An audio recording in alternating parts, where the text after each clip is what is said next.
مجھے روک دیا جائے, مجھے گولی مار دی جائے, لیکن میرے بچوں کا روڈ جو ہے اس کی انکروچمنٹ جہاں بھی انکروچمنٹ ہے, جس ادارے نے بھی انکروچمنٹ کی ہے غلط ہے, چاہے وہ کسی نے بھی کی ہے, چاہے وہ ڈی پی او نے کی ہے, چاہے وہ چیف آف آرمی اسٹاف نے کی ہے, غلط ہے. یہ عوام کے ٹیکس سے بنے ہوئے روڈ ہیں, ان روڈوں کو کھول دیا جائے. آسان ہو گیا اب چائے پیتے ہیں لائیو ویڈیو بند کر دیں. یہ میں نے بند کر دیا. ایک منٹ جناب, یہ جو اسکول کے ساتھ میری بات ہوئی ہے, بات ہماری اس پہ طے پائی ہے کہ یہ اسکول بھی میرے بچوں کا ہے, اس میں جو ڈیوٹی کر رہے ہیں یہ بھی میرے بچے ہیں, یہ جو روڈ ہے یہ بھی میرے بچوں کا ہے.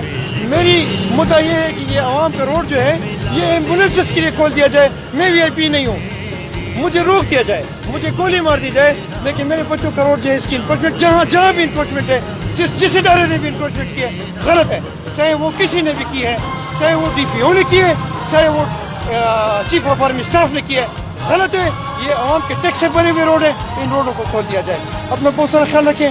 ڈی ایم اے جاؤں گا, ان سے بات کروں گا, آگے جو ہوگی اللہ کی مرضی اور قانون کی مرضی, قانون کی بالادستی ہوگی, میری نہیں, اور نہ کسی اسکول کی نہ کسی ادارے کی. السلام علیکم.